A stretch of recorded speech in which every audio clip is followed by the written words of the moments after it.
بسم الله الرحمن الرحیم. الحمد لله و الصلاة و السلام علی رسول الله صلی الله علیه و سلم و علی آله و صحبه اجمعین. اما بعد، برادرای عزیز، دوستای محترم، آقا صاحبای محترم که از پغمان هستین اینجا آمدین، ما بسیار معذرت میخوایم که در چوکی بالا شیشتیم، شما اونجا شیشتین، جناب مولوی صاحب قاری صاحبا اینجا شیشتن. صرف به خاطر از این گفتن دوستا آخر نمیبینین، از این خاطر ما همون چیز از اینا را قبول کردم. وقتی ما و شما در یک موضوع اسلامی بحث میکنیم، بهترین بحثی است که همه ما و شما رسول الله صلی الله علیه و سلم دوست داریم و محبوب ما و شما، دوست بسیار خوب ما و شما که الله بر ما و شما تعیین کرده، همون شخص محمد رسول الله صلی الله علیه و سلم است.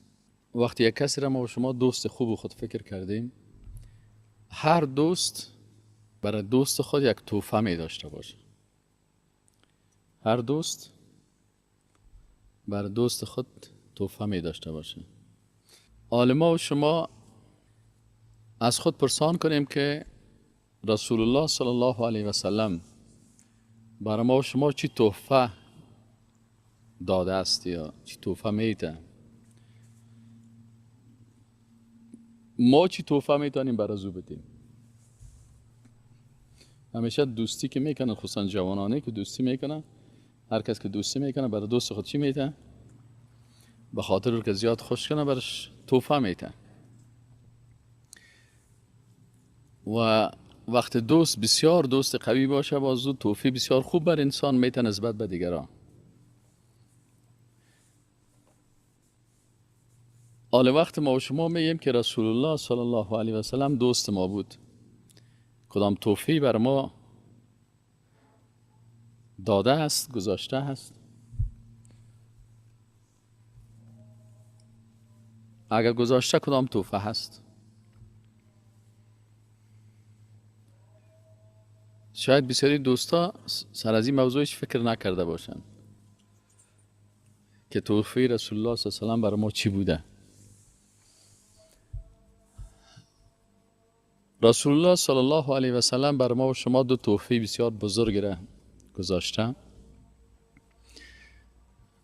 و بر ما و شما وعده کرده که اگر شما این دو تحفه مرا حقیقتا که دوست ما هستین، دوستی مرا، بعضی کساس دوستیش تا چی می باشه؟ احساساتی، ظاهری. شاید از زندگیتون تجربه کرده باشین، یک کس دوستت می باشه میگه من تو را بسیار دوست دارم، لکن کاری میکنه که خوش تویش نمیه. تو میگی چی؟ چرا این کارو میکنی؟ میگه والا من تو را زیاد دوست دارم. یک وقت یک کس ما محصل بودم در یک جای من را زیاد دوست داشت، بسیار حرکت های عجیب و غریب میکرد. یک روز من برش گفتم تو چرا تو حرکت ها را میکنی؟ گفت من تو را بسیار زیاد دوست دارم، از همین خاطر من این قسمی هر جایی که تو را میبینم گاهی دست منداخت و گاهی سرشانه دست منداخت و گاهی حرکت ها میکرد، مرا بد میامد. آخر من برش گفتم اگر مرا دوست داری مطابق مزاج من مرا دوست داشته باش. پرسانم کو که چی خوش من تو بدل خود هر چی که کار کردی که من تو را دوست دارم، من چی کنم این کارهای تو مرا خوشم نمیه. این حال بعضی کساس میگه من رسول الله صلی الله علیه و سلم دوست دارم. پس ما از خود رسول الله صلی پرسان کنیم که رسول الله صلی که تو دوستی تو چه قسم دوستی از ما میخوای و چه قسم تحفه بر ما گذاشتی و این تحفه تو بر ما چی منفعت داره. رسول الله صلی الله علیه و سلم گفته که من بر شما دو چیز ترک کردم، دو تحفه را بر شما گذاشتم. ترکت فیکم، دو تحفه بسیار خوبی را بر شما گذاشتم. او چی منفعت داره؟ که تا وقت شما این دو تحفه را بگیرین، لن تضلوا ما تمسکتم بهما. نگفته لا تضلوا، گمراه نمیشین، گفته لن. اینجا علما شیشتن، کسایی که در صرف و در نحو و در گپا تخصص دارن. فرق بین لا و لن چی هست در زبان عربی؟ وقتی که لا استعمال میشه، مثلا اینجا میخوریم، یک کسی میگه لا تاکل، نخویره. لماذا؟ میگن لا تاکل، خلاص خور نمیخوام. باز میگه برو گفت که لا تاکل، به یک دانه شخ میخورم. اگر گفت که لن تأکل تا وقتی که مزه هرگز خوردن نمیتونید، اینجا معلوم میشه که اگر دست بزنم دستم میزنه، لطم میکنم. پس لن استعمال کرد. آل رسول الله صلی الله علیه و نگفته که شما گمراه نمیشین، گفته هرگز گمراه نمیشین اگر اینمی دو تحفه را شما در زندگیتان تطبیق بکنین. خب تو میگی که دوست من بسیار دوست خوب من رسول الله صلی الله علیه و سلم است. آیا آدم توفیق یک دوست خوب خوده قبول نمیکنه؟ یک کسی برای بسیار دوستش داری، برای تو میگه یک توفره. بعضی کسا میگه از دست دوستت اگه زارم باشه میخوره. من بسیاری بچهای جوان کسی یار پودری کی میسازه، رفیقش میسازه، میگه که بیا بچه من پودر بخو، اینم شراب بخو. آدم از دست دوست خود زارم میخوره، اما دوست خوب آدم از زار نمیته. و بازی دوست انسان وقتی که محمد رسول الله صلی الله علیه و سلم باشه. ای گفت که ما بر شما دو تحفه بسیار خوبه گذاشتیم که شما هرگز گمراه نمیشین تا وقتی که این دو تحفه ما را بگیرین، قبول کنین. چی هست رسول الله صلی الله علیه و سلم دو تحفه؟ گفته کتاب الله و سنتی. یکی کتاب الله هست، تحفه خوب ما که بر شما گذاشتیم که خوشبختی و سعادت دنیا و آخرت براتان پیدا میکنه. در دنیا کل اختلافاتان از بین میبره. چی؟ کتاب الله و سنت رسول الله صلی الله علیه و سلم. برادر میشین، دوست میشین، متحد میشین. اگر کافره که 60 سال کافر هم باشه، اگر یک دفعه آمد به کتاب الله و سنت رسول الله صلی الله علیه و سلم حقیقتا محکم گرفته. و باز رسول الله صلی الله علیه و سلم چی میگه؟ میگه شما یگان وقتی که یگان رسوان کش میکنید نه محکم میگیرید. رسول الله میگه از این قرآن و سنت تو محکم میگیرین که دستایتان تنها نتون ذات که دندانایتان تو محکم میگیرین. عضوا علیها بالنواجذ. این حال وقتی که توفیق رسول الله صلی الله علیه و قدر با ارزش است و گرانبها هست و توفیق دوست بسیار خوب است. این حال ما اگر واقعا رسول الله صلی الله علیه و سلم دوست داریم، دوستی خود از همین طریق میتونیم ثابت بکنیم. کتاب الله و سنتی گفت دو توفیق بسیار لوکس برای شما گذاشتیم. یکی قرآن عظیم الشان گذاشتیم، دیگر احادیث صحیحه خود گذاشتیم. صحیح البخاری را بخوان، صحیح مسلم را بخوان، ابو داود را بخوان، ترمذی را بخوان، ابن ماجه را بخوان، مسند احمد ابن حنبل را بخوان. اینمی کتاب هایی که احادیث رسول الله صلی الله علیه و جمع کرده، ببینید که علمایی که متخصص حدیث هستن که میگن این حدیث صحیح است، به این عمل بکنه. از این خاطر امام ابو حنیفه رحمت الله علیه برای کسایی که در مذهبش چی توصیه میکنه؟ میگه اذا صح الحدیث فهو مذهبی. وقتی که حدیث صحیح برات آمد این مذهبم است. باز تو نشه که در روز قیامت حدیث قبول نکنی باز بگی من پیرو امام ابو حنیفه رحمت الله علیه هستم. اگر پیرو ما هستی، اینمی کتاب الله مذهب ما است، اینمی سنت رسول الله صلی الله علیه و سلم حدیث صحیح مذهب ما هست. دی باید گپ نزنی. الله متعال چی میگه؟ اگر از شما یک کسی سوال بکنه بگه چه قسم دوستی تا با الله ثابت میکنی؟ مثلا ما شما کلم الله را دوست داریم. برای از اینکه دوست داری، وقتی من رمیه میگه استاد من تو را دوست دارم، من تو هم دوستی تا بر من ثابت کن. مثلا یعنی چی که من را دوست داری؟ اما تو ناقی دیگه ثابت کن دوستی تا. چی قسم من را دوست داری؟ والا این دوست دارم، میمانت کردم، پیشوت خرما را ماندم، پشت موتر روان کردم، در مجلسم خواستم، خانه تو آمدم، پرسانت آمدم. ها؟ یا میگه من دوست دارم، تا بال دروازه برو نیدن. دیدی؟ مثال این حال اگر در بعضی کسا میگه الله متعال میگه که شما مرا دوست دارین، باید ثابت کنید دوستیته. در دنیا باید دلیل داشته باشی که من دوست الله هستم. اگر از پیش من پرسان شوه که تو دوست الله هستی، من این دلیل دارم. خب باید دلیل بگویی. هر جایی که دلیل نداشتی شکست خوردی. اگر دلیل داشتی شکست نخوردی. در مقابل الله وقتی که صاد میشی سوال میکنه، باید جواب داشته باشی. ایمان اینمی هست. که در مقابل سوال الله و سوال رسول و سوال ملائکه جواب داشته باشی. در می قبر هم که میری اگه جواب نداشته باشی ملائکه تو زدا نکنید تو گرزای تشید فرقت بزنه که دلت از این قبر سیاه کنه. من ربک و ما دینک و من نبیک. باید برش بگه بله من ربک، بگه رب من اونم رب است که تو را خلق کرده، من خلق کرده، جنت خلق کرده، دوزخ خلق کرده، این قبر خلق کرده. خالق تو هم است، خالق من هم است. دین چی است؟ ما دین که دین ما اسلام است. باید هم تو در اسلام بوده باشی که باز اینجا گپ زده بتونی. اتنه که بگی دین ما اسلام است یعنی نظام زندگی ما اسلام است، قانون زندگی ما اسلام است. و من نبیو که پیغمبرت کی هست، رهبرت کی هست، مرشدت کی هست، پیرت کی هست، راهنمایت کی هست؟ باید بگی که محمد رسول الله صلی الله علیه و سلم است. اگر واقعا رهبرت، اسویت، پیرت، راهنمایت کی بود؟ رسول الله صلی الله علیه و سلم بود. باز بعد از دیگه خلاص ملائکه مرد میگه که خوش آمدی، قرار خواب کن، استراحت کن. چطور استراحت کنم؟ خواب کن، قرار خواب کن. مثل کی وره؟ آرس وره خواب کن. یا خواب آرس است یا زدن دولچی وارس. تو زدن باز بده که درنگ از کلید بره. مثلا سوال الله از پیشت پرسان کنه مرا دوست داشت یا ثابت کو دوستیت بر من، چه قسم دوست داشتی مرا؟ خب خیلی جواب بگوین ما چه قسم دوستی بکنه به همراه الله؟ خود الله متعال در کتاب خود گفته در قرآن عظیم شان اگر میخوای دوستیت کتما ثابت کنی و میخوای باز من تو را دوست داشته باشم. دو سوال. اگر میخوای دوستیت الله میگه اگر میخوای دوستیت کتما ثابت کنی و اگر میخوای که باز من تو را دوست داشته باشم.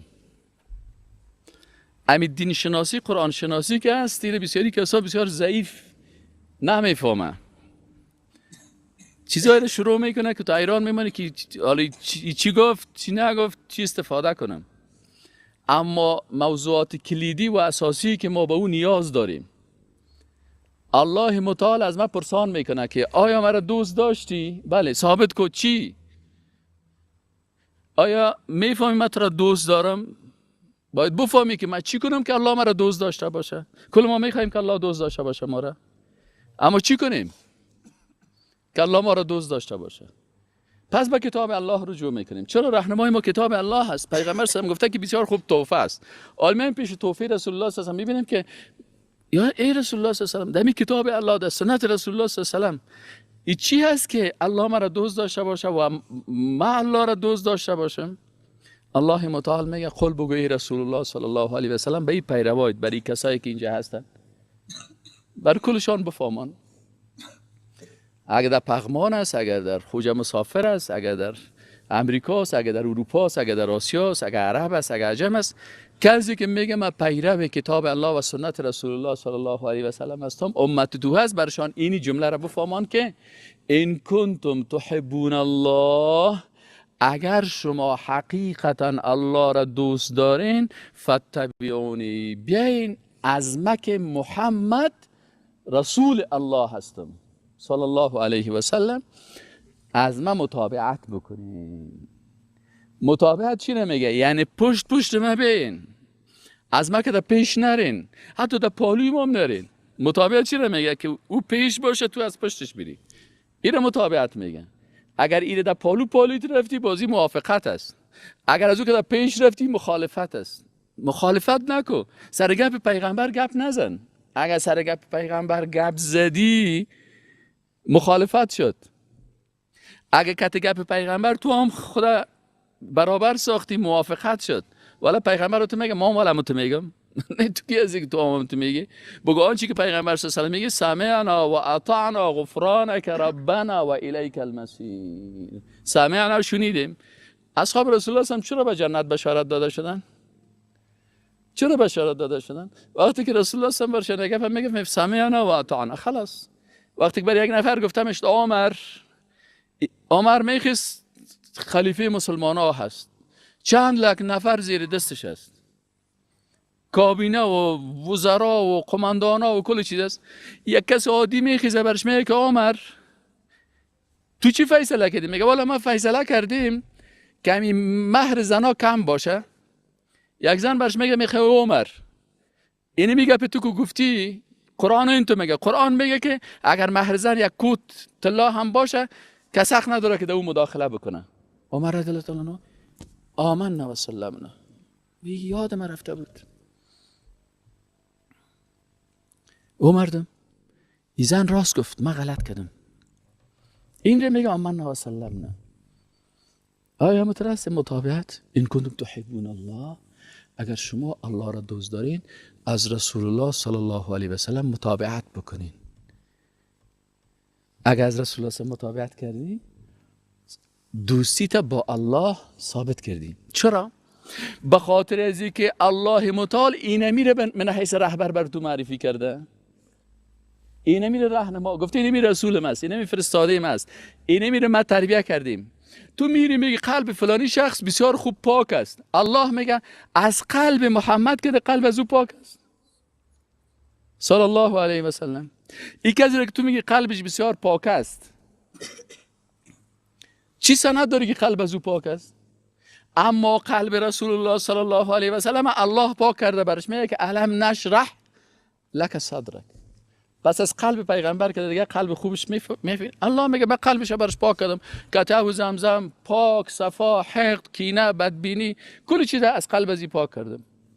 پس قلب پاک ازی سبب ازی شده که اگر تو از او پیروی کنی تو راه درست و مثبت و خوبه میافی. در چی متابعت بکنیم از رسول الله صلی الله علیه و سلم؟ در 12 چیز. چند چیز؟ 12 چیز. بگونی اگر بعضی کساس میگه که والا سابق خی بر ما نگفته بودن، خی می 12 چیز بیا بر ما تشریح کن. در 12 چیز باید از رسول الله صلی الله علیه و سلم چی کنی؟ متابعت بکنی. کدام است این 12 چیز؟ این 12 چیز 12 نظام اسلام است. اسلام چند نظام داره؟ 12 نظام داره. در 12 نظام الله باید از رسول الله صلی الله علیه و سلم چی صورت بگیره؟ متابعت. فقط امیر یاد بگیره. حالا بسیاری کسا که هستن اینمی 12 نظام نمیشناسن. وقتی که نظام نشناختی یک استاد میبرد سیکولر است، کمونیست است، کمونیست جورت میکنه. استاد دیگه می دموکرات جورت میکنه. دیگر روز یک استاد اوندو می اوندو جورت میکنه. دیگر روز خارج میری بیخی از دین دورت میکنه. بعضی کسا کفر میگه نمیفهمه که من کفر میگم. عجب میره عمران میکنه. یک وقت در روز قیامت بخیزه که رسول الله صلی الله علیه و آله که تو از اتباع من نیستی. چرا؟ در 12 چیز متابعت مرا میکردی. ایده چند تا کرده؟ در 2 تا کرده، در 3 تا کرده. اگر 12 مضمون در یک سمستر پانتون داشته باشی 2-3 تایش بگیری کامیاب هستی. یک تا 2 تا را که گرفت خوشحال است. من دیگه دیندار هستم. شیطان باشی میگه آفرین بچه هست نیستی، تو هستی. نه، باید 12 مضمون کریدیت پورا کنی. فهمیدی؟ در 12 مضمون. این 12 مضمون 12 نظام اسلام است که متابعت باید از رسول الله صلی الله علیه و سلم. و اگر از این 12 مضمون ما از رسول الله صلی الله علیه و سلم متابعت کردیم، باز نتیجه چی میشه؟ باز میگه یحببکم الله، باز شما را الله دوست می داشته باشه. چقدر خوب دین است. در یک متابعت از رسول الله صلی الله علیه و سلم 2 فایده حاصل میکنیم. محبت ما با رسول الله صلی الله علیه و سلم ثابت میشه و الله باز ما را دوست می داشته باشه. وقتی یک کسی را الله دوست داشت دیگه، وقتی که الله برات گفت که من دوست دارم، تو باز در میدان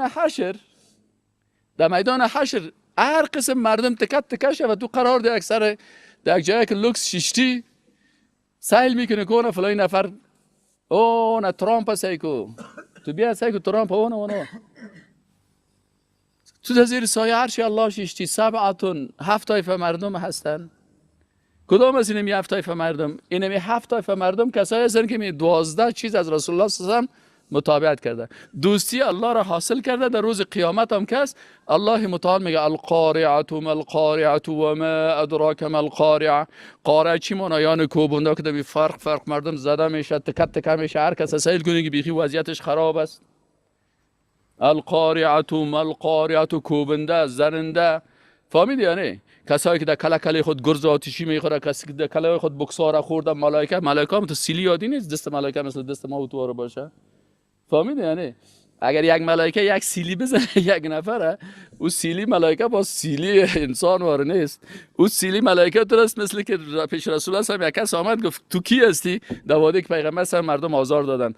کس آمد گفت من ملائکه هستم. گفت ملائکه چی؟ گفت من ملائکه اینمی کوه هستم. چه قسم؟ گفت اینمی کوه رو تو میگیریم، مگه فرق یک کوه رو میگیریم در فرق قریشی ها میذارم، یک کوه دیگر رو میگیریم در فرق مردم طائف میزنم، تکت تکشون یک شام نمونه. یعنی ملائکه اینقدر قوت داره که یک کوره مثل که ما و شما یک دانه سنگ بگیریم، ما و شما در مقابل ملائکه مثل مرچه هستیم. این نمیل اگر کس رو بگه خانه مرچه رو خراب که یک دانه خشت که بگیری در خانه مرچه که یک دو سه تا بزنید تکت تکه میشه. ما و شما نمی قسم این خانه ما می کره زمین پیش ملائکه چی است؟ مثل چی واره است؟ مثل یک دانه خانگه که نمی کره زمین مثل خانه مرچه است. پس دمی القارعه ما القارعه و ما ادراک ما القارعه، میفهمی چی است؟ کوبنده، زرنده. القارعة ما القارعة وما أدراك ما القارعة يوم يكون الناس كالفراش المبثوث. این مردم ها را میگه که با سیل کنی که آل بسیار قدرت داره و بسیار افتخار میکنه و بادیگارد داره. چی میگه؟ میگه یا باز اینقدر ضعیف میشن مثل شوپرک میشن. شوپرک میگه؟ شوپرک میگه نه؟ شوپرک میشه. چه قسم شوپرک؟ شوپرک های عادی واره میگه نه، اون شوپرک هایی که پراگنده می باشه. بعضی شاپرکار اگه دیده باشن که دمی گرد شام در یک چراغ خدا میذارن، اما تو توتا بالوشو طرف میفته و کلیشو طرف میفته. دیدی؟ باز میگن یا عاشق است و عاشق نیست، بیچاره وضعیتش خراب است، قطعاتش صادری میکنه.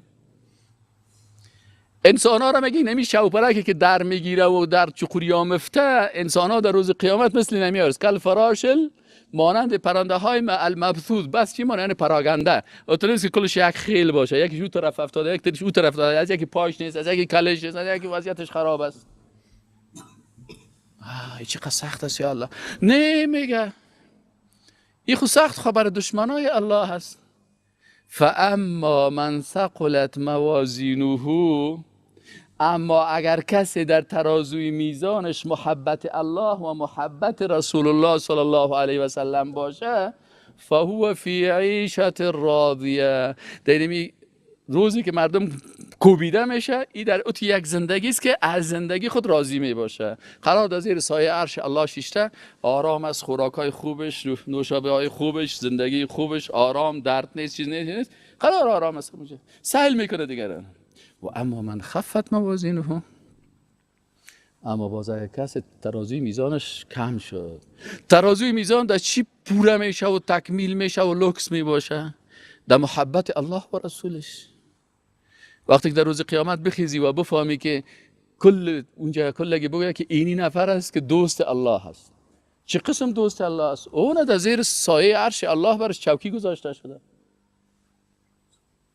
زیر سایه عرش الله چوکی برش گذاشته شده. این حال بین در زندگی خود تجدید بکنیم، تجدید نظر. در اعمال خود تجدید نظر بکنیم. در اختیار دوست خود تجدید نظر بکنیم. اول دوست خود الله را بگیریم، باز دوستش رسول الله صلی الله علیه و سلم دوست خود بگیریم. و رسول الله صلی الله علیه و سلم برای امت خود، برای یک نوجوان سنش کم بود، عبدالله بن عباس رضی الله عنهما گفت یا بنیه، ای پسرک من، اینی اعلمک کلمات، من بر تو چند کلمه را یاد میتونم. در جمله از کلمات چی است؟ گفت اگر الله را در حفظ داشته باش، الله تو را حفظ میکنه. رابطه تکت الله خوب بکن. اگر کل مردم دنیا یک جای شون بخواین بر تو ضرر برسن، ضرر رسنده نمیتونن مگر به مو اندازه که الله بر تو چی کرده؟ مقرر و مقدر کرده. متوجه هستین؟ و اگر بخوای کل مردم دنیا بهت منفعت هم برسانه، منفعت رسانده نمیتونه مگر چیزی را که الله بر تو مقدر کرده. اگر اینمی خرما در قسمت تو بود، اینمی خرماگه که میایی بر اختیار خود اینمی نفر میاره میگیری قرار میشینی میخوری. اگر در قسمتت نباشه خدا نمیتونه. خدا نمیتونه.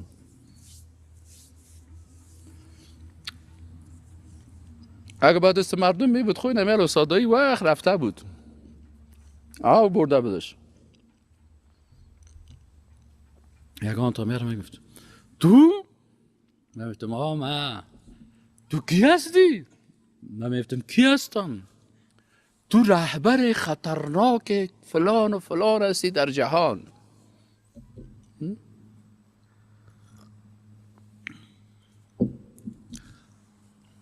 اما ما یقین داشتیم که اگر کل مردم دنیا دست خدا یکی کنه چیزی کرده نمیتونه مگر چیزی که الله بر ما چی کرده؟ مقرر کرده و مقدر کرده. اونمو تا روزی کنم برنجه که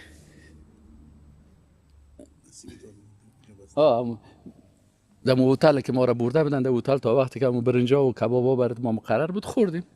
روز که خلاص شد که بری پناهتان به خدا.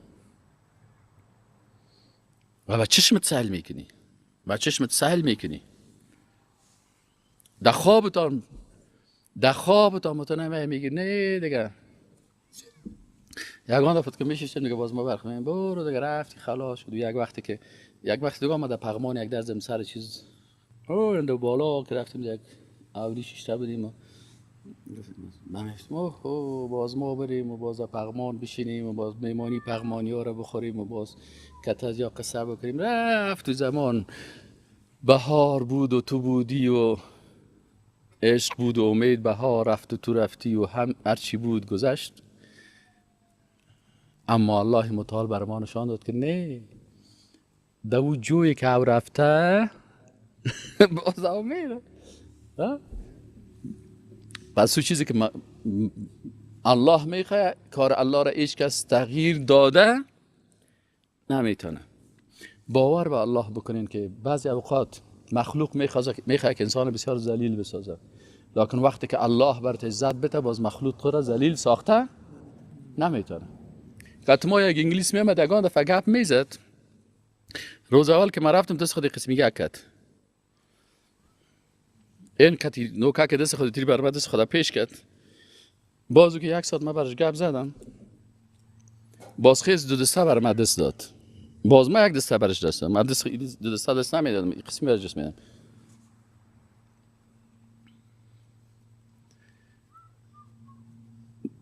دمو اینجا برش ثابت کردم که کتاب شما تحریف شده هست. ما گفت که تو مسلمان هستی؟ من مسلمان هستم. تو چی هستی؟ گفت I'm Christian. گفت من نصرانی هستم، پیرو عیسی مسیح هستم. من گفتم نه، پیرو عیسی مسیح خو کاکایت از. گفتم من هستم پیرو عیسی مسیح هم هستم، پیرو موسی علیه السلام هم هستم، پیرو محمد صلی الله علیه و سلم من هستم، با تمام پیغمبران من ایمان دارم.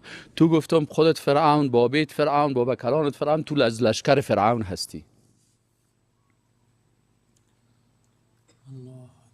گفتم تو فرعون هستی. اول گفتم تو لشکر فرعون هستی.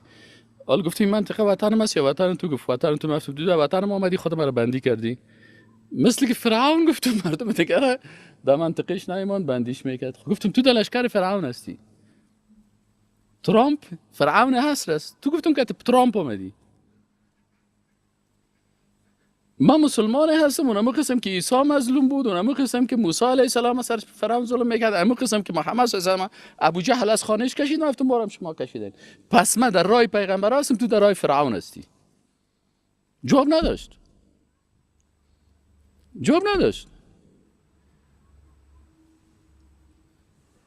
به خاطر ازی که ما مسلمان ها دلایل خدا داریم، به شرطی که ما حقیقتا به کتاب الله و سنت رسول الله صلی الله علیه و سلم چنگ بزنیم. با خدا انگلیس، یهود، نصرانی، امریکایی کلش برات این دست خدا خم میکنه. به شرطی که با الله باشی. همیشه ما میفتیم یا الله یا الله، ما را دوست بگی. یا الله تا نصف شب کل گریه میکرد که یا الله یک چیز میخوایم که تو از ما راضی باشی. یا الله ما در زندان باشیم که تو راضی باشی. یا الله تو در دوستیت ما را قبول بکن. یا الله ما متابعت از رسول الله صلی الله علیه و میکنیم. یا الله همین متابعت ما را وقتی که تو گفتی ان کنتم تحبون الله فاتبعونی، اگر شما مرا دوست دارین متابعت از رسول الله صلی الله علیه و بکنین، به خاطر متابعت از رسول الله صلی الله علیه و سلم نام ها سر ما گذاشته شد، در زندان ها برده شدیم، 200 قسم تخریب شدیم، 1000 قسم سر ما تهمت شد، 20,000 قسم سر ما حملات میشه. صرف گناه ما اینمی هست که متابعت از رسول الله صلی الله علیه و سلم میکنیم. و یا الله تو گفتی که ان کنتم تحبون الله فاتبعونی، ما اینمی آیت قرآن خوانیم گفتیم که ما متابعت از رسول الله صلی الله علیه و سلم یحببکم الله، یا الله ما را دوست داشته باش. صرف هدف ما کلش در زندگی ما اینمی بوده. چیز دیگه خواستیم، قصر خواستیم، موترهای کروزین خواستیم، مال زیاد خواستیم، در اونمو هم کل نشست برخواست. پس هدف و برنامه یک مسلمان که اگر کل دنیا و ایران به عقیده داشتیم، ما را گفت که استاد مریضیت چه قسم است؟ من گفتم 1 سال است که من دوای قلبی ندارم. من 3 قسم دوا داشتم. یک دوای من بود که من باید همیشه در مناطق سرسبز باشم، لکن من در یک اتاقی که در اونجا کتمه اکثرا کسایی را انداختن که بسیار خطرناک زندانیا بودن. از او که در اختطافچی خطرناک نمی بود، از او که در مثلا قاتل خطرناک نمی بود، از او که در انسانی که بسیار قوی و مسلح و در جنگا و در زدن گپا قوی نمی بود، که او در یک لحظه چندین نفر چپه میکرد. در اونمو جا همراه ما می بود. لکن در اونمو حالتم شفا به دست کی هست؟ ابراهیم علیه السلام چی میگه؟ و اذا مرضت فهو یشفین. وقتی که من مریض شم مرا کی شفا میده؟ الله میده. از نگاه قانون بشر، قانون طبی، سر یک کسی که تکلیف قلبی داشته باشه 2 ماه دوایش قطع کنی میموره. اما تو نیست. از چربیایی که باید برش دکتر میگه زیتون بخوری، روغن فلانی رو نخوری، اگر از یارو برش بدی قلبش استاد میشه. اگر فضایی که آزاد از تنفس میکنه، اگر رو سرش قید کنی تنفس کردن نمیتونه، اونجا چی میشه؟ از بین میره. لکن مدد الله چه وقت بر انسان میرسه؟ ما تجربه کردیم. یکی کسایی که دیده مدد الله چه وقت میرسه؟ مدد الله اون وقت میرسه که وقت برادرای یوسف علیه السلام خودشان خیستن و گفتن ما یوسف هم میکشیم، در چاه میپرتیمش، به یک غلام تبدیل شود، به یک برده تبدیل شود، نام یوسف از تاریخ ورداشته شود، در بین ما نباشه. در زمین بر قتل یوسف علیه السلام برنامه سنجی میشد. در آسمان الله متعال فیصله کرد که اینمی جوان را که تو میخوایی که نابود کنی، اینمی جوان یک وقت صدراعظم میشه. و اینمی برادرایش که از کلشان باز میان برازی سر خود خم میکنن، تسلیمش میشن. اما تو شد نشد. پلان زمین تطبیق شد یا پلان آسمان؟ والله غالب علی امره. الله در کارهای خود غالب است، قوی هست. برنامه الله تطبیق میشه، ولکن اکثر الناس لا یعلمون. لکن اکثریت مردم علم ندارن. اکثریت مردم علم ندارن. اکثریت مردم قرآن نمیفهمن. اکثریت مردم سنت رسول الله صلی الله علیه و سلم نمیفهمن. قصه یوسف علیه السلام در قرآن مکمل گفته شده. علما و قاری صاحبا میفهمن که قصه هر پیغمبر در چندین جای است. قصه آدم علیه السلام در چندین جای قرآن است. قصه موسی علیه السلام در چندین جای قرآن است. لکن قصه یک پیغمبر است که کلش در یک سوره مکمل یک دفعه گفته شده و مکمل از اول تا به آخر ختم شده. قصه یوسف علیه السلام است. صحیح است؟ حکمتش چی است؟ حکمتش چی است که قصه یوسف علیه السلام با قصه زندگی رسول الله صلی الله علیه و سلم بسیار مشابهت داشت. ای پیغمبر، اینمی کسایی که در زمین فیصله کردن که یوسف علیه السلام کشته شود و از بین بره، عین اینمی مردم سر تو فیصله میکنه که تو کشته شوی و از بین بری. او را هم قوم خودش، بیادرای خودش، تو را هم قوم خودت. اونا هم در زمین میخواین بر از او دسیسه سنجی بکنن و نابودش بخواین بکنن، لکن در آسمان فیصله میشه. بر رسول الله صلی الله علیه و آله فیصله شد. روزی که از خانهش رسول الله صلی الله علیه و آله کشیدن بردن، سه روز در غار ثور همراه ابوبکر صدیق رضی الله تعالی عنه بود. اونجا وقتی که رسول الله صلی الله علیه و سلم اونجا بردن، فیصله کل از این مردم چی بود؟ که باید محمد صلی الله علیه و سلم نابود شود، کشته شود، بکشینش، بتین 1000 دانه شتر، 100 دانه شتر بتین. الا هر کسی که پیغمبر زنده شه یا مرده شه آورد برش 100 دانه شتر میتیم. اون وقت 100 دانه شتر 100 دانه کروزین بود، 100 دانه لند کروزر بود. اون وقت سر یک نفر 100 دانه لند کروزر بان، هر کدامش 10000 12000 دلار قیمتش. بگو فلانی نفر را پیدا که هر کس که رفتی را پیدا کرد. لکن الله متعال در آسمان فیصله کرد که اینمی نفر را که شما میخواین بکشین، نابود کنین، من رهبر حکومت اسلامی میسازم میشه، سیاستمدار جهان میسازم میشه. ات روز شوه که در شرق و غرب کس نامش گرفته نتانه، بدی به بدی یادش کنه، معلم نامش بعد یاد بگیره، در دان خود کت بوکس میخوره. معلم.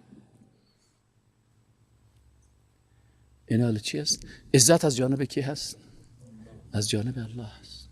پس ما مکلفیت ما چی هست برادرای محترم؟ که متابعت از رسول الله صلی الله علیه و سلم بکنیم. به خاطر چی؟ به خاطر که محبت خود با الله ثابت کنیم. هر کس این قاعده هست، این فرمول است. در ریاضی وقتی پرسان میگن این فرمول آب چی است؟ توش میگه H2O. در قرآن میگه فرمول دوستی الله چی است؟ میگه فرمول دوستی الله متابعت از کی است؟ از رسول الله صلی الله علیه و سلم. این احادیث رسول الله صلی الله علیه و سلم وحی است. و ما ینطق عن الهوا. الله میگه این زبانش، قلبش خو ما پاک کردیم، قلبش خو پاک است. الم نشرح لك صدرك و وضعنا عنك وزرك الذي انقض ظهرك و رفعنا لك ذکرك. ای پیغمبر، نام تو را اینقدر عالی ساختیم که امروز ما که استاد پوانتون هستم و رتبه علمی من پوهنوال است، لکن در مقابل محمد رسول الله صلی الله علیه و سلم مثل یک شاگرد صنف اول مکتب هستم. چرا؟ و رفعنا لک ذکرک. نام از او را الله بلند ساخته، قلبش الله پاک ساخته، زبانش پاک ساخته. چی میگه؟ و ما ینطق عن الهوا. این پیغمبر از دل خود گپ نمیزنه، از خواهشات نفسانی گپ نمیزنه.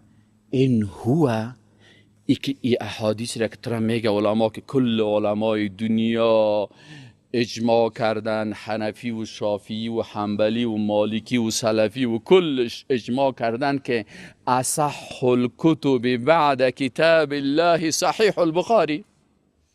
صحیح ترین کتاب بعد از قرآن عظیم شان کدام کتاب است؟ صحیح البخاری هست. چرا؟ به خاطر دیگه چیزایی است که و ما ینطق عن الهوا ان هو الا وحی یوحی.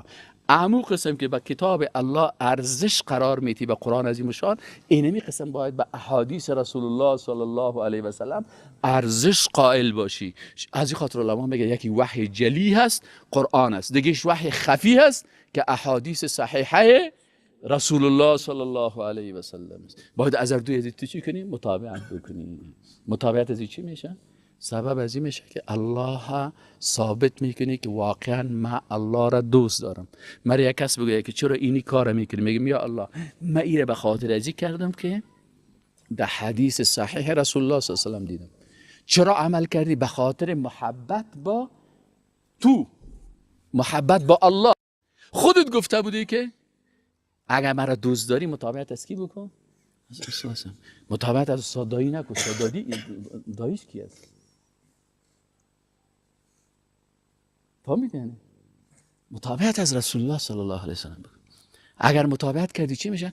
باز یحببکم الله. اینو یاد بگیر چقدر زیباست. باز الله تو را دوست می‌داشته باشه. وقتی که الله تو را دوست داشته باشه، باز در زندگیت سختی پیدا میکنه، هیچ مشکل نمیشه. الله دوست من هست. الله دوست من هست. خیلی آخری سوال، مطابقت رسول الله در چند چیز بکنیم؟ 12 چیز. اسلام که درست بشناسی، تمام دوستای الله دوستت است و تمام دشمنای الله دشمنت است و دشمن الله که دشمنت باشه خوب است. اگر دشمن الله که دوستی که در ایمان تجدید نظر کو. یک کسی بود عبدالله بن عزا رحمه الله، این یک کسی پرسان گفت که چطور است؟ گفت والا مرا می کافرها کتشان زندگی میکنه هیچ مرا بد نمیگه. گفت در ایمان تجدید نظر کو. وقتی که منافق بد نگفته معلوم میشه بی ایمان هستی، تو هم منافق هستی. وقتی کمونیست بد نگفته حتما کدام رگ کمونیستی داری که بد نمیگید. باید بد بگویید، باید بد بگویید. کافر باید بد ببینید. او دشمن الله هست. وقتی که دشمن الله هست، هر کسی که دوست الله سوری بدش میه. اگر دشمن الله تو را دوست خود اختیار کرد معلوم میشه که تو دوستیت با الله ضعیف است. تجدید ایمان بکن. من چی اشتباه دارم؟ چی غلطی دارم؟ میگه یک آدم بسیار دانشمند بود، یک لوده در یک منطقه بسیار مشهور بود. یا آمد برای گفت او اقا خوشم آمدی، اقا دوست دار، میره گرفت بغل کرد. یا عالم گفت چی لودگی کردیم که مرا تو بغل کردم؟ حتما کدام لودگی دارم، من که خوش ازی آمده. من باید اخلاق خود تجدید نظر کنم. چرا این لوده اقامت مرا این طرف ماچ کرد؟ نه، دشمن الله باید که تو چی باشه؟ دشمن باشه، بدبینت باشه، ضد تبلیغ بکنه. 14 قرن از ضد رسول الله صلی الله علیه و سلم تبلیغ میشه. نمیشه؟ 14 قرن از ضد عمر رضی الله تعالی عنه تبلیغ میشه. 14 قرن است که بی بی عایشه صدیقه ام المؤمنین که مادر همه ما و شما هست بر از خطابهای عجیب و غریب داده میشه. و این باید باشه. این سنت زندگی هست. اگر کس میگه که نیست و این قسمی نیست و غلط کرده. پس ما باید اسلام رو بشناسیم. وقتی که اسلام رو شناختیم ما میخوایم مطابقت از رسول الله صلی الله علیه و سلم بکنیم. والله یا الله ما امروز این بین اولی ششتیم کل ما تعهد میکنیم کل ما تعهد. ها؟ نه بگم بلند کسایی که میکنن. نه بله یعنی چی؟ یعنی 50% 50-50 بلند بگم من بشم چی گفتن؟ بله اینی قسم ما هم تعهد میکنم. بله یا تو قوی بگوید فهمیدی؟ وقتی بله یک میگی یعنی استاد 50-50 یک 50% رواج میکنیم.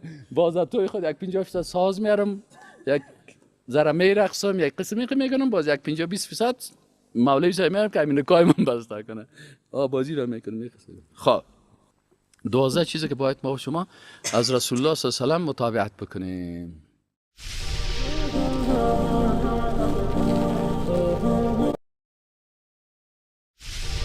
اطاعت بکنیم. این بسیار مهم است. این بسیار مهم است. این من در کجا صحیح فکرم شد، صحیح یاد گرفتم، صحیح دقیق شد. سوره یوسف علیه السلام استاد راسخ در زندان 40 تفسیر میکرد. در زندان بودیم. زندان که است پوانتون یوسف علیه السلام است. چیزایی که آدم در دیگه پوانتونا یاد نمیگیره در او پوانتون خوب یاد میگیری. به سری وقتا در او پوانتون یوسف علیه السلام است. مدرسه امام ابو حنیفه رحمت الله علیه است. مدرسه امام احمد ابن حنبل رحمت الله علیه است.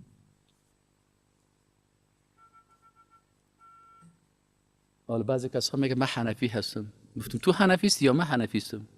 نه گفتم نه دروغ میگی. پیرو امام ابو حنیفه خب من هستم رحمت الله علیه که وام بندی شد ما هم بندی شدم. پیرو یوسف علیه السلام خب من هستم که در پوانتون یوسف علیه السلام درس خوانیم. برون یک دو ما در پوانتون یوسف علیه السلام باز ما ببینیم درستی هم درستیم. امام ابو حنیفه رحمت الله علیه را گفتن یا می قضاوت قبول میکنی یا زندان. قضاوت یا زندان. گفت من قضاوت قبول به خاطر از این نمیکنم که شما که هستین قضاوت عادلانه را اجازه مرا نمیتین که بکنم. اونو بچه کاکای بیجریب زمین نگرفته، اونو بچه مامایت بسته تپه را بند انداخته. حالا اگه من قضاوت کنم خود شما مرا نمیمانین. چون مرا نمیمانین که قضاوت عادلانه بکنم رب السجن. یوسف علیه السلام هم گفت که یوسف علیه السلام گفتم قصر است، دخترای مقبول است. کل دخترای شهر سرش عاشق بود.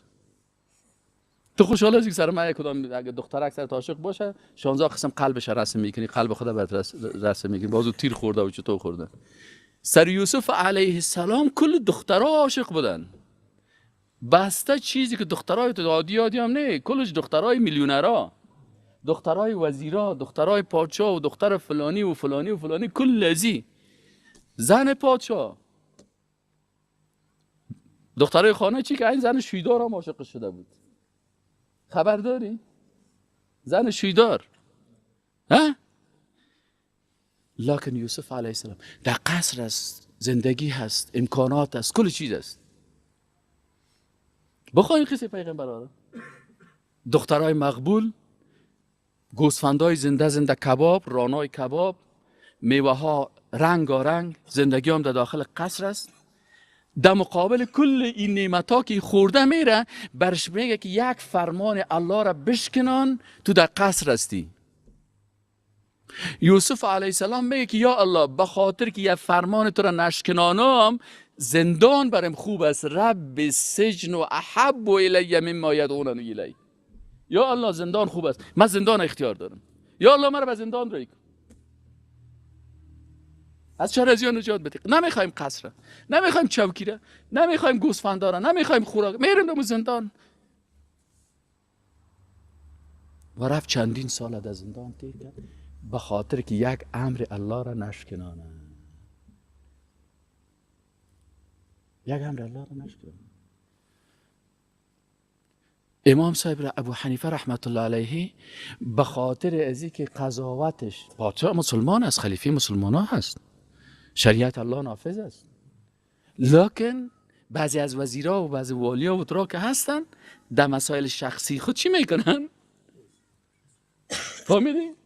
فیصله قاضی را تطبیق نمیکنه، گفت نمیکنه، زندان برای کن، لط به اندازه. جنازهش از زندان بردن، جنازهش امام ابو حنیفه رحمت الله علیه جنازهش از زندان کشیدن بردن دفنش کردن.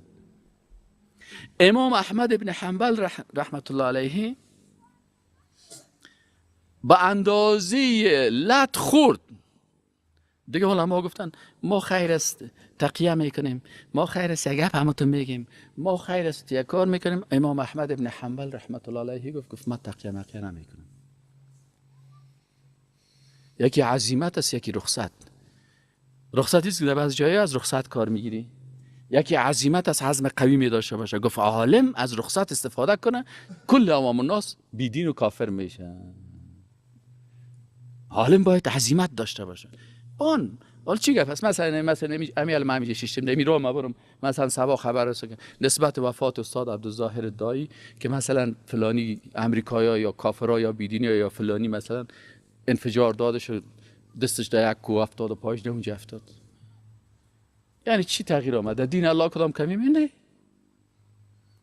یک امتحان است، یک کسی کامیاب میشه در امتحان خود، یکی ناکام میشه. مرد. رسول الله صلی الله علیه و 63 سال الله برش عمر داده بود. در 63 سال 23 سالش دعوت کرد. 40 سالش خادی بود. اما ابلیسی که دشمن الله هست، الله چه خبرش وقت داده؟ میفهمین ابلیس چند سال است؟ والا خب همون ریاضیدانتان پیدا کرده بتانه. الله متعال غنی هست. در قصه ازی نیست که تو کافر شوی و کافر هستی و چطور هستی. انا هدیناه السبیل اما شاکرا و اما کفورا. الله میگه ما را برشان نشان دادیم. کسی که شکر میکنه شکر میکنه. کسی ابلیس گفت یا الله ما اینمی انسانا را، اینمی اولادی آدم از دست راست از دست چپ از پیش رو از پیش سر از چهار طرف من گیرش میکنم کشش میکنم میبرم به طرف گمراهی. الله متعال گفت ما تو ذات غنی هستم، هر کسی که از تو پیروی کرد تو را کت از او یک جای در دوزخ میبرد. گفت وقت بده، گفت وقت تام تا روز قیامت وقت تام است. برو بخیر وقتت. 5000 سال شد، 10000 سال شد. مثلا میال از آغاز زمان آدم علیه السلام که انسان خلق شده که ابلیس در اون وقت بود. پیش از اون ابلیس بود.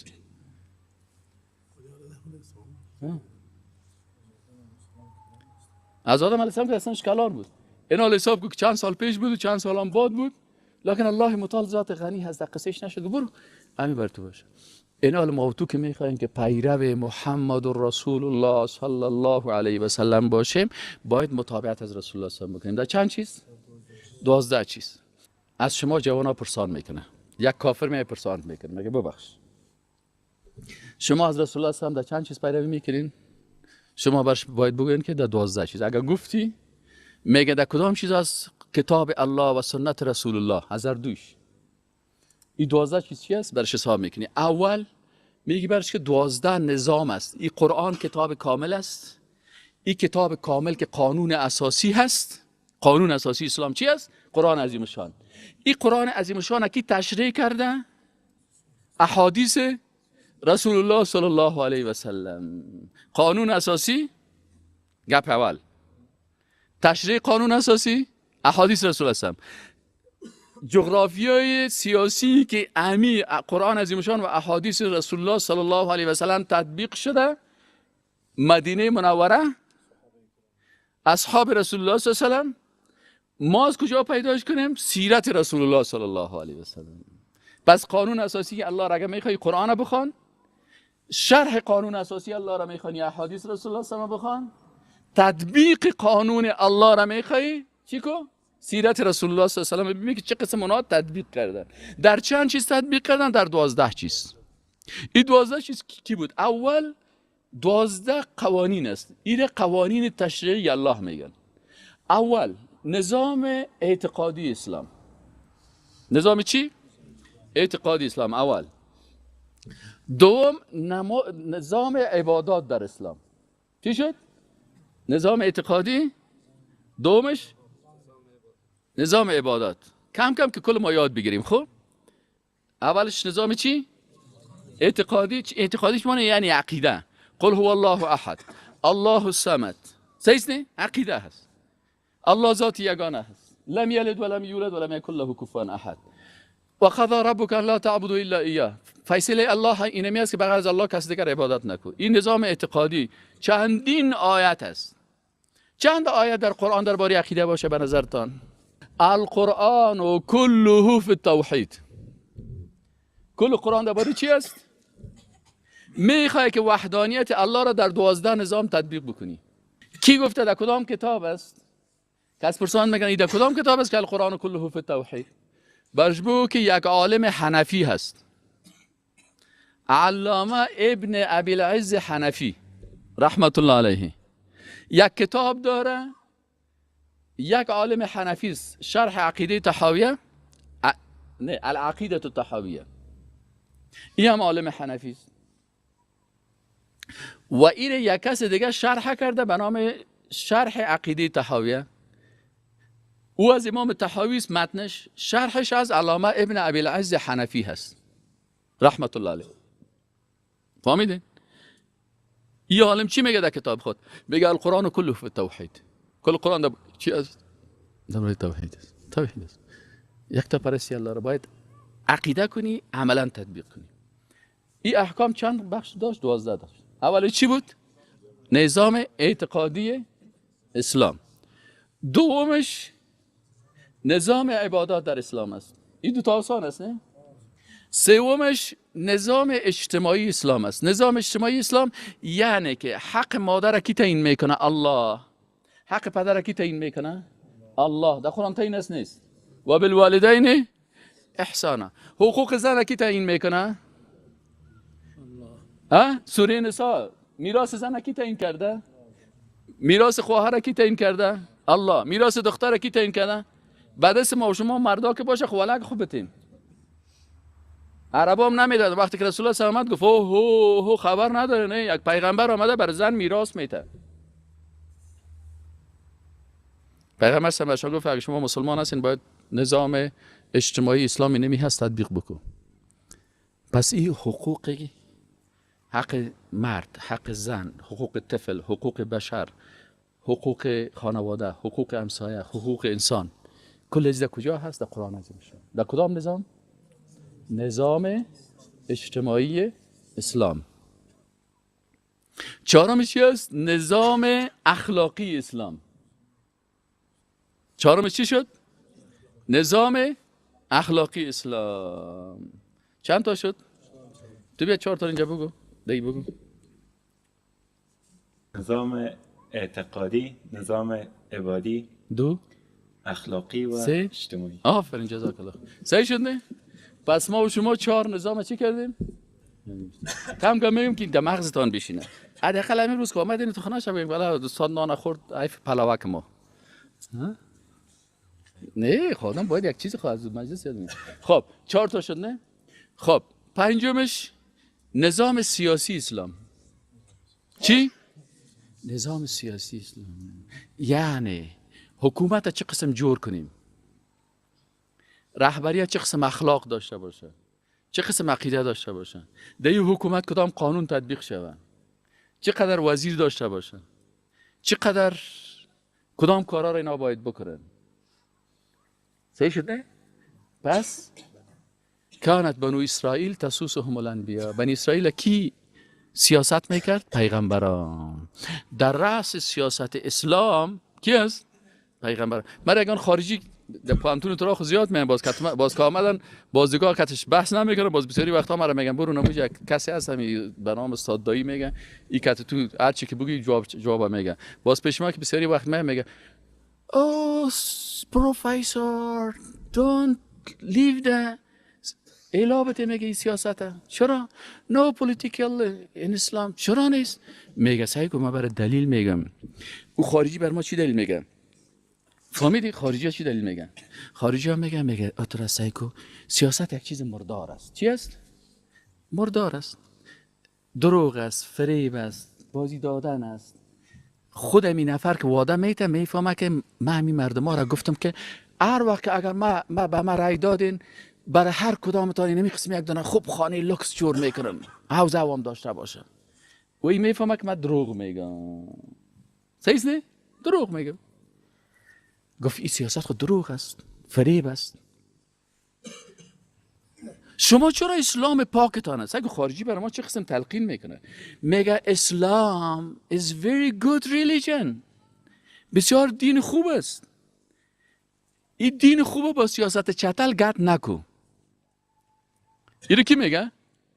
خارجی ها میگن. ما برشان چی جواب بگیم؟ ما برش میگیم که گپ تو بسیار صحیح است. سیاست شما بسیار سیاست چتل است. سیاستی که تو داری بسیار چتل است. رهبر سیاست تو هم چتل است. جنایتکار است، دروغگوی است، فریبکار است، زناکار است، شرابخور است. اما دو سیاست است. یکی سیاست اسلام است که در رأس از او محمد رسول الله صلی الله علیه و سلم بود. در رأس از او پیغمبرها بود. پیغمبر ما میگه کانت بنو اسرائیل تسوسهم الانبیا. پس این چه قسم سیاست شد؟ پاک شد. این پیغمبر هم وادی دروغ بر کس نمیته. حتی اگر کسی خدا کاندید میکرد به یک وزارت هم بر از او وزارت نمیدادن. میگفت تو خودت خواستی، حتما در دلت کدام مرداری داری، تو خودت تعیین نکن، ما میایم برات میگیم که تو چقدر مستحق چی هستی، مستحق وزارت هستی. اگر یک کس میامد پیش ما را دلتان که ما را دلتان ای مرخ والی مقرر کدمی خراسان بر بخیر شاگرس تو خودت خواستی کدام فساد داری، میامد یک کسی که میف کاکا تو را والی مقرر میکنن. نه من نمیرم. نه من مقررت میکنم. مولوی صاحب تو والی هستی در فلانی منطقه، امر است میری. من مولوی هستم در مسجد هستم، من نمیرم. نه تو باید بری. من نمیخوایم. همین تو که نمیخوایی باید بری. فهمیدی یعنی؟ پس برشان میگفتیم که دو تا سیاست است. یکی سیاست چتل است که در رأس از او شیطان است، ابلیس است، و یکی سیاست پاک است که در رأس از او پیغمبر است. پس شما از سیاست خود گپ میزنین. درست است، میگم سیاست شما چتل است، گنده است، مردار است. اما سیاستی که پیغمبر اسلام صلی الله علیه و سلم داشت او سیاست است که اساسش از قرآن و سنت است. فهمیدین یعنی؟ پس پنجمیش چی شد؟ نظام سیاسی اسلام. ششمش چی است؟ نظام قضایی اسلام. حالا اگر شما پرسان بگیم خب اسلام حکومت داشت، بله حکومت داشت. کدام حکومت داشت؟ اول حکومت که در مدینه منوره حکومت اسلامی تأسیس شد، در رأسش کی قرار داشت؟ رسول الله صلی الله علیه و آیا در اصل یک حکومت کسی قرار میگیره که سیاستمدار نباشه؟ آیا یک پیغمبر در چوکی حکومتی میشینه که وقت امر الله نباشه؟ بعد از پیغمبر صلی الله علیه و تا وقتی که صحابه بود حاکمیت سیاسی به دستشان بود. ابوبکر صدیق بعد از پیغمبر صلی الله علیه و چی مقرر شد؟ خلیفه مقرر شد. وظیفه خلیفه چی است؟ تطبیق زمین سیاست الله، حکم الله در زمین الله. یا داوود انا جعلناک خلیفة فی الارض، کل زمین. وقتی که آدم علیه السلام خلق میکرد الله بر ملائکه چی گفت؟ اینی جاعل فی الارض خلیفه. خب پنجم شد نظام سیاسی اسلام. ششمش نظام قضایی. آیا در وقت رسول الله صلی الله علیه و محکمه و قضاوت بود یا نبود؟ مولوی صاحب بر معاذ بن جبل رسول الله صلی الله علیه و روان نمیکنه در یمن، چی روانش کرد؟ قاضی. بما تقضی؟ گفت به چی قضاوت میکنه؟ گفت به کتاب الله. وقتی که در کتاب الله قوانین محکمه نباشه، چطور صحابی میگه با کتاب الله ما فیصله میکنم؟ فإن لم تجد فبسنة رسول الله صلی الله علیه و سلم، فإن لم تجد اجتهد برأیی. پس نظام ششمی نظام چی شد؟ بیاین حالا 6 دلار بر ما بگو. بیا 4 تا یا گفتن، 2 تا دیگه هم تو کدش زیاد کن. بشین چه؟ اولش اعوذ بالله من الشیطان الرجیم بسم الله الرحمن الرحیم. اولش نظام اعتقادی اسلامی، دومش عبادات، سومش اجتماعی، آفرین، چهارمش نظام اخلاقی، آفرین، پنجمش سیاسی، ششمش قضایی. آفرین ماشاءالله. سعی کن این جوانای پغمان با شما میگن که این پغمانی ها در سیاد نمیگیره و مچم چطور است چنان است، غیبتش هم میکنن. ها کل پغمانی ها که اون که ما در پانتون اون چیزا بودن، اون کلش بهترین نمرات و بهترین جوانای با اخلاق دعوتگر در بین چیز بودن. فهمیدین؟ خب 6 تا شد. هفتمش و هشتمش آسان است. هفتمش نظام اقتصادی هست. نظام اقتصادی اسلام چی هست؟ کدام شرکت داشته باشی، کدام شرکت نداشته باشی. شراب حرام است، شرکت عرب ساخته میتونی؟ نه. قمار حرام است، هتل که دو قمار باشه تأسیس کرده میتونی؟ نه خیر. پس اموری که مربوط به اقتصاد میشه این در قرآن عظیم الشان است. من یک کتاب نوشته کرده بودم که بیش از 100 آیت در اقتصاد، بیش از 100 آیت در مورد اقتصاد در قرآن عظیم الشان، یعنی در قرآن عظیم الشان بیش از 100 آیت درباره اقتصاد است. فهمیدین نه؟ هفتم شد. هشتمش نظام مالی اسلام است. چه قسم پیسه پیدا کنی، چه قسم پیسه را مصرف کنی، چه قسم پیسه را نگاه کنی. آیا بانک‌های سودی در اسلام جایز است؟ نه. چرا؟ به خاطر قرآن عظیم الشان میگه که کسایی که در بانک‌های سودی کار میکنه، کسی که سود میخوره، کسی که سود میدهه و کسی که سود معامله میکنه، فأذنوا بحرب من الله، که الله در جنگ است. کابل بانک الله چطور زد؟ کابل بانک الله در جنگ بود، علنا سود اعلان میکرد. این دیگه سود خورایش هم میزنه. امی دیگه سود خورایش هم اگر از این پیسه برق موتو، از این پیسه آجیا و ترا غلطی نکنن، سقوط هستن. بانکای سودی کلش سقوط میکنن. چرا؟ در جنگ است.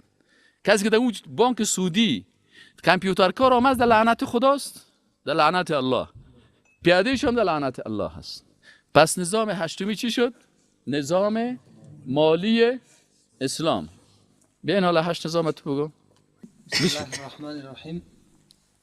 نظام های که در اسلام قابل تطبیق است: اول نظام اعتقادی، دوم نظام عبادی، سوم نظام اجتماعی، چهارم نظام اخلاقی، پنجم نظام سیاسی، ششم نظام قضایی، هفتم نظام اقتصادی و هشتم نظام مالی اسلام. جزاک الله. اون میایه اونو.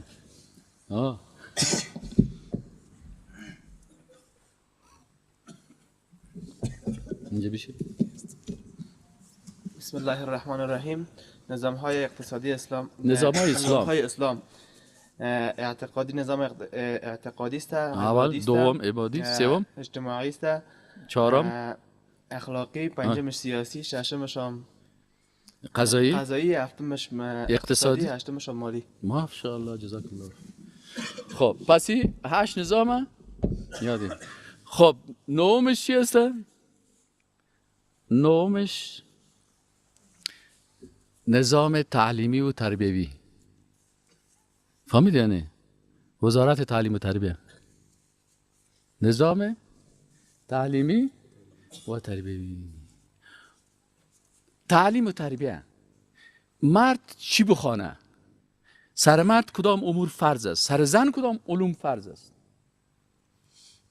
زنان باید عالم باشه، مردان باید عالم باشه.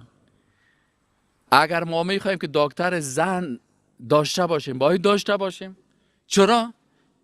وقتی که تو میخوای خانمت یک دکتر زن معاینه بکنه، پس تو باید دکتر زن تربیه بکنی. اگر میخوای که معاینات تلویزیونیش یک زن بکنه، باید یک زنه که ساینس بفهمه، التراساوند بفهمه، که بازو معاینات تلویزیونی چی کنه؟ خانم تو را بکنه. پس کل ما یؤدی الی الواجب فهو واجب ایضا. پس چقدر انسان درس بخونه؟ عقیده را وقتی که الله میگه فعلم، پس علم داشته باشه، علم لا اله الا الله را یاد بگی. این فعلم، علم لا اله الا الله را تنها مردا یاد داشته باشه یا زنا یاد داشته باشن؟ هر دوش باید یاد داشته باشن. اینال کل نزدیک از چی است؟ نظام تعلیمی. آیا زنا و مردا مختلط درس بخونن یا درس زنا علیده باشه از مردا علیده باشه؟ پوانتون زنا علیده باشه از مردا علیده باشه؟ مدرسه زنانه علیده باشه مدرسه مردانه علیده باشه؟ است قرآن و در سنت یا نیست؟ است. پس این چی میگن؟ نظام تعلیمی و تربیوی اسلام. این چندم شد؟ نهم شد. و دومش نظام فرهنگی اسلام است. نظام فرهنگی اسلام چی هست؟ نظام فرهنگی جاهلیتی است بچه خوانده. نظام فرهنگی جاهلیت چی است؟ اینی بچه خوانده ایم است، اینی بابا خوانده ایم است، اینی بیادر خوانده ایم است. الله میگه نیست بیادر خوانده و بچه خواندگی در اسلام. ادعوهم لآبائهم. هر بچه را باید به نام پدرش یادش کنی. در نظام جاهلیت میگه نه، ادعوهم لامهاتهم، به مادرایشان صدایشان کنین. در تذکرهای کافرها که بریسل کنیم میگه what's your name, what's your mother name. چون پدرش معلوم نیست بسیاریش. اما در اسلام چی است؟ همین جادوگرام که است، اگر دیده باشی وقتی که تعویض میده جادوگر از چی میفهمه که بیدین است؟ میگن نامت چیست؟ نام مادرت چیست؟ در تعویض چرا نام مادر نوشته میکنه؟ به خاطر که قانون ابلیس است. دیدین؟ الله میگه ادعوهم.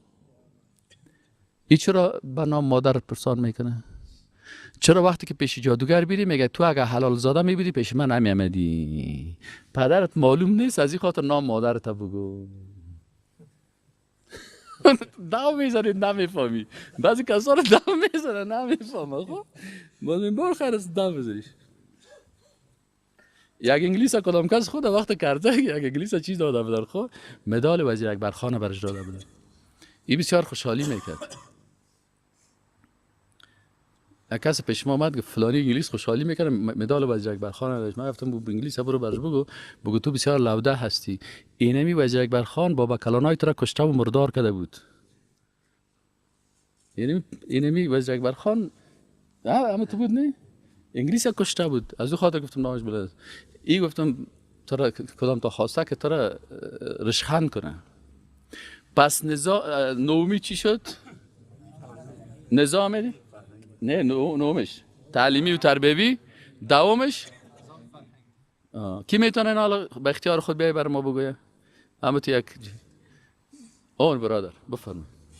بسم الله الرحمن الرحیم. اسلام دارای 12 نظام باشه که اولین نظام اسلام نظام اعتقادی است، دوم نظام عبادی است، سوم نظام اجتماعی است، چهارم نظام سیاسی است، چهارم نظام اخلاقی است، پنجم نظام سیاسی است، ششم نظام قضایی است، هفتم نظام اقتصادی است، هشتمش نظام مالی است، دوم نظام تعلیمی است، دوم نظام مالی است، تعلیمی است و دومش نظام فرهنگی است. بارک الله فیک. یک بلند بگین الله اکبر. الله اکبر. بسیار لایق بود، آفرین. ایرالی 10 تا را فهمیدیم نه؟ 2 تا دیگهش آسان مانده. یعنی یکیش نظام دعوتی هست، ادعو الی سبیل ربک بالحکمه. نظام چی است؟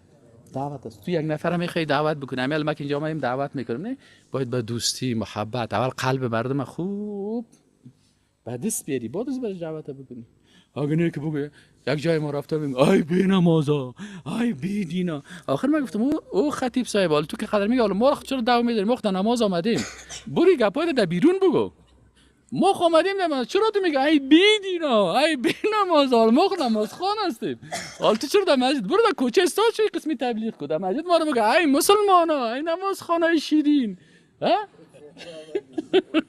فهمیدین؟ نظام دعوتی اسلامی چیه؟ میگه ادعو الی سبیل ربک بالحکمه. حکمت چی است؟ کتاب الله و سنت رسول الله.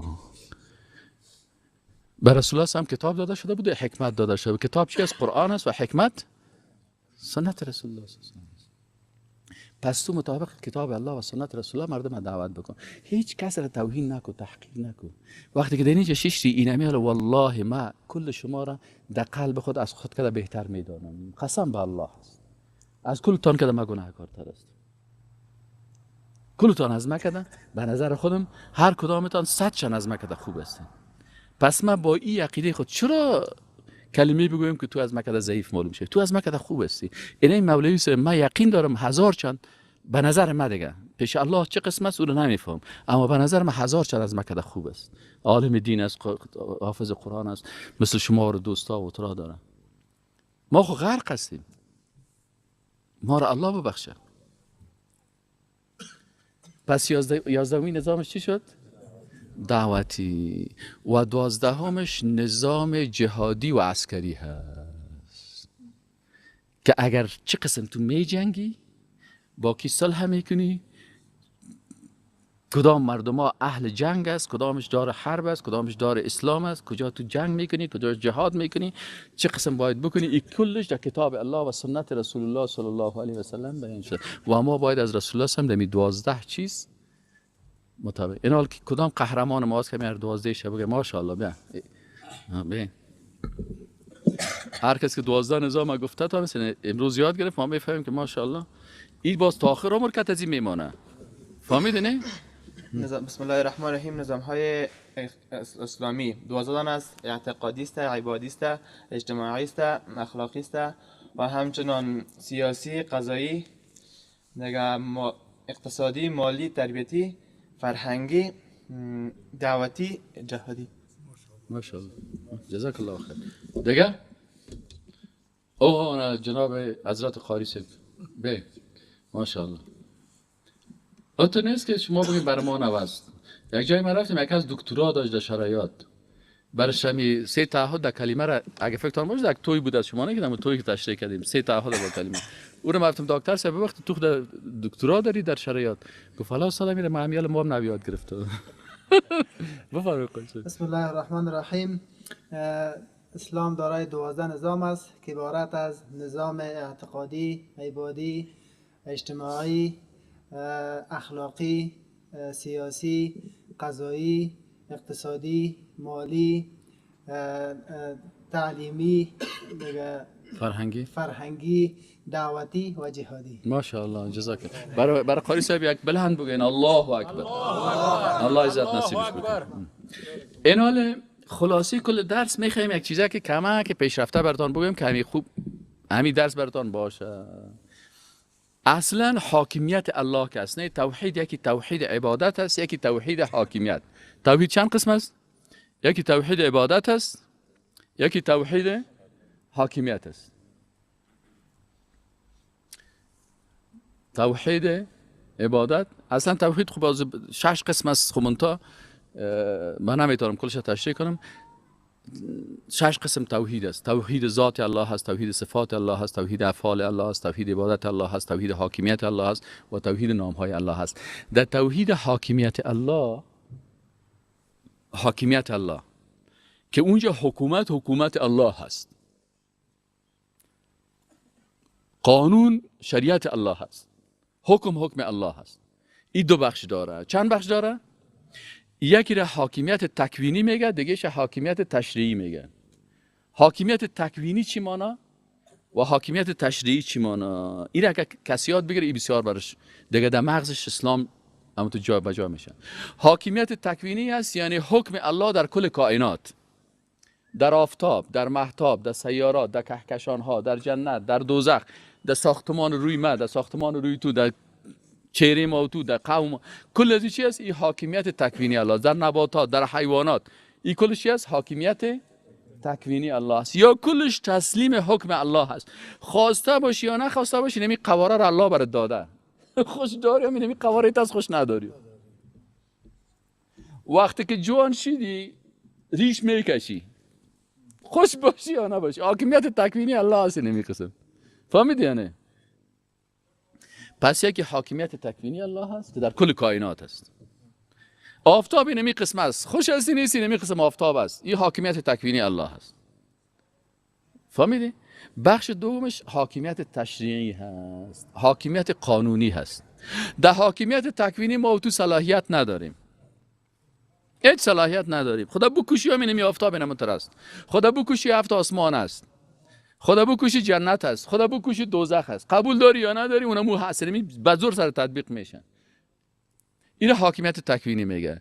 پس یکی حاکمیت تکوینی شد، دیگه چی است؟ حاکمیت تشریعی. حاکمیت تشریعی یعنی شریعت و قانون الله هست. این همی 12 تاست. همین چند تاست؟ پس توحید حاکمیت دو بخش داره، یکی حاکمیت تکوینی است، دیگهش حاکمیت تشریعی. و حاکمیت تشریعی چند بخش داره؟ 12. اینه میره کی بر ما گفتم میتونه؟ بین آفرین. بسم الله الرحمن الرحیم. توحید و بشش نبود استاد دو نوشته گفته که توحید است که مثال عبادی است، یکی هم توحید است که حاکمیت چی است؟ عبادی است و حاکمیت نه حاکمیت دو قسم است. دو قسم است. یکی حاکمیت تکوینی است، تکوینی است، یکی هم تشریعی است. که باز نمی حاکمیت تکوینی که است تشریعی. اول تکوینی چیه که نه الله ایره در تمام جای چی میکنه؟ تطبیقش میکنه. یعنی در او انسان اختیار نداره. اختیار انسان چی است؟ خارج است. و دوم تشریع است. این حاکمیت تشریعی است، یعنی 12 نظام اسلامی چی است شامل از میشن. که دی باز انسان ها را اختیار داد. اگر کس تطبیق کرد مسلمان است، تطبیق نکرد کافر. قبول کرد دمی 12 نظام قبول کردی مسلمان هستی، قبول نکردی از دایره ایمان خارج میشی. چرا درباره 12 حاکمیت چی است؟ درباره از 12 از این آیات هاست. هر کدامش کس انکار میکنه، از چندین آیات قرآن انکار میکنه. جزاک الله خیر. ماشاءالله بارک الله فیک.